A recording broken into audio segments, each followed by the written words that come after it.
So good afternoon, everyone, and welcome to the 9th Annual Shared Value Leadership Summit. For those of you who don't know me, I'm Bobbi Silten, the Managing Director of the Shared Value Initiative, and it's really exciting to see all of you here today.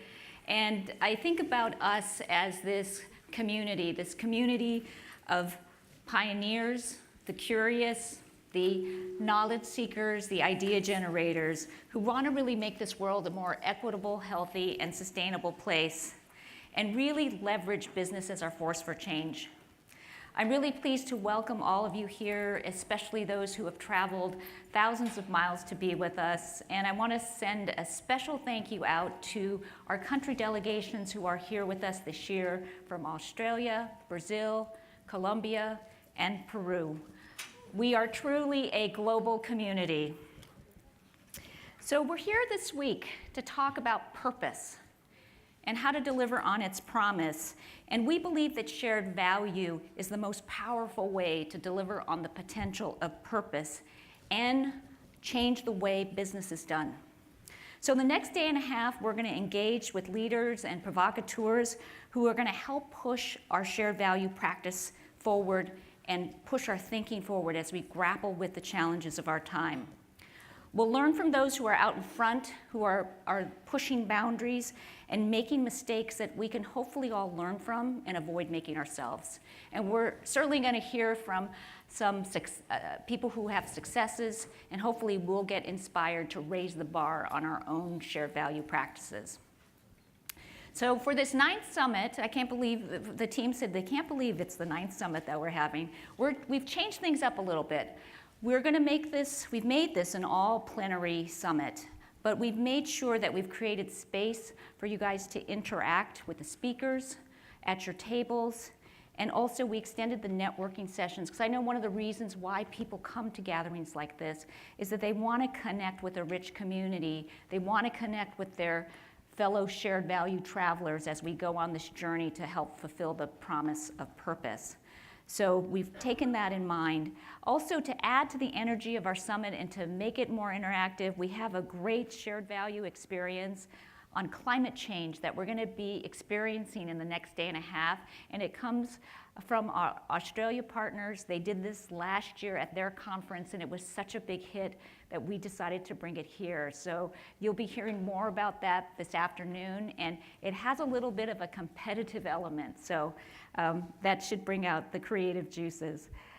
Also, as you go to the breaks, in addition to networking, there's a great interactive experience that's just right behind the back wall. So if you go around in the back, and what it is, we're experimenting with a way of sharing some new research, the latest research that's been done by FSG on advancing frontline women in the workplace. And it's an interactive way for us to share this research with all of you.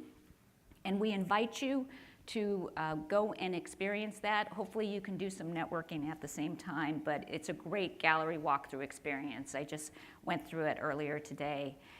And for those folks who are engaged in social media, please use the hashtag #SVLeaders when you post your comments. So now let me get back to purpose and shared value, because that's why we're all here.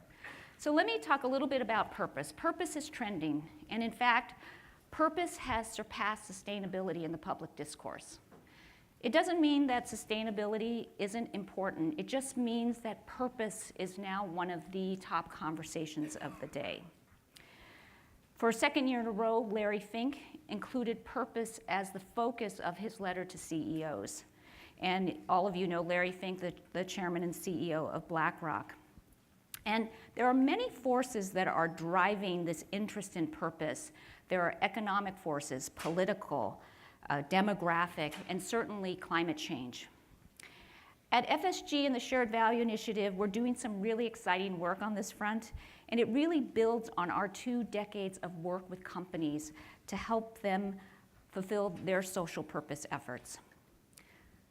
So purpose, by definition, is about something bigger than ourselves. It's bigger than our companies. And as we collectively examine the inequity that we're experiencing in the world today, we believe that this is an opportune time to re-examine what it means to be purpose-led as a company. I think if we go back to the genesis of many companies, they were founded on a purpose. Whether that purpose was to solve a problem or to address a consumer need. And so, it was based on a purpose. But many of those companies weren't founded on a purpose that included a societal benefit. And while we don't think that a purpose that didn't have a societal benefit isn't valid or genuine, we just think that it needs to be re-examined in a time when the meaning of corporate purpose needs to catch up with the times that we find ourselves in. The Sustainable Development Goals, they clearly lay out opportunities for social and environmental change, and the UN emphasizes the importance that the private sector is going to play in the achievement of the SDGs by 2030. And they also underscore that these important goals cannot be achieved without our help. With the disparities in wealth that we see, the barriers to opportunities for stability and prosperity for so many people, and climate change really testing the resilience of our communities and our governments, corporate purpose needs to take on a more substantive meaning that includes societal benefits and help meet the needs of our time. But in addition to addressing societal problems, companies' purpose also needs to create financial value for the company. To quote Larry Fink, "Profits are essential if a company is to effectively serve all its stakeholders over time, not just shareholders, but employees, customers, and communities." So does purpose replace shared value? Definitely not. In fact, we believe that purpose helps to inspire and guide shared value. And in turn, we believe shared value is the best way to deliver on the promise of purpose and to deepen its impact.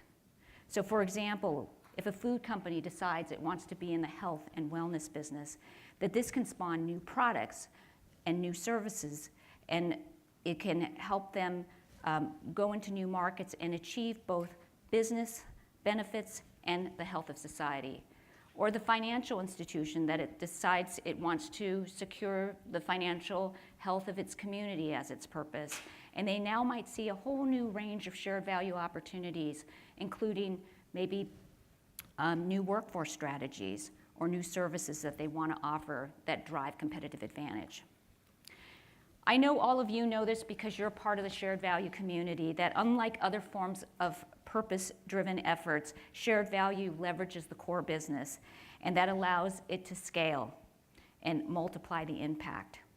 And because it's tied to the core business and profit, it's more likely to be sustained and less likely to be subject to budget cuts. And while we believe that there are companies out there that can fulfill purpose without shared value, we also believe that the potential of that purpose will probably not be that ambitious and its viability in question. And in the worst case, purpose becomes a tagline with little substance and no real impact to business or society. One of my FSG colleagues said that we believe purpose without ambition and a path to impact is worse than not having declared a purpose at all. So to that end, at FSG and the Shared Value Initiative, we've been developing a new framework and tool we're calling the Purpose Playbook. And this playbook really gets at the how. It gets at the how of shared value and how to accelerate shared value performance and increase its impact in service to delivering on purpose. We just shared this playbook this morning with the Shared Value Initiative partners, and we had an ideas exchange this morning, and we've developed a design collaborative that is going to further refine this playbook over the coming months. I was speaking to Michael Porter recently, who we're going to hear from this afternoon, and he said to me that focusing on the how of shared value is the most important work we could be doing at this stage. So we look forward to engaging with you as we develop this playbook over the coming months, and we really think that this will add value to the shared value community and really help practitioners take their shared value work to the next level. So we aspire for all companies to have a reason for being that matters and to have a clear path to that potential. And we know that in the next day and a half that we're going to provide you with some insights and what it means to be a purpose-led company and the kind of leadership that it takes. But before we launch into this afternoon's compelling lineup of speakers, I did want to take a moment to say thank you. Thank you to our sponsors who have helped make this summit possible. Our platinum sponsors are Barclays, IAG, and Nestle. Our gold sponsors are BD, Inditex, and Novo Nordisk. And our silver sponsors are Abbott, Pixera, and Tableau. We really appreciate their commitment to the Shared Value Initiative, and importantly, their commitment to the Shared Value movement. I also want to thank let's give them a round of applause. I also want to say thank you to the Shared Value Initiative Leadership Council. This is a group of companies made up of Enel, Nestle, Walmart, and also the Rockefeller Foundation, that they provide us with wise counsel, they push us, and they also push the work of the movement. And I also personally want to give a warm welcome to the regional initiatives that are here this week. These are colleagues that I've been talking to on the phone and emailing with for the last 9 months, and this week I've been able to meet them for the first time, and it's been really delightful. And I just want to welcome the Shared Value Project Australia Asia, the Shared Value Initiative from Africa, and the Shared Value Initiative from India. We are working together to build a global network so that we can take shared value around the globe and do it with fidelity.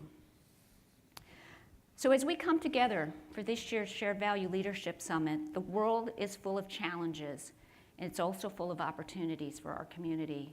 I hope that you have a thought-provoking, purpose-driven experience in the next couple of days, and you leave here really energized to push your own shared value practice forward and help us collectively make this world a more equitable, healthier, and sustainable place, and let's change the way that business is done.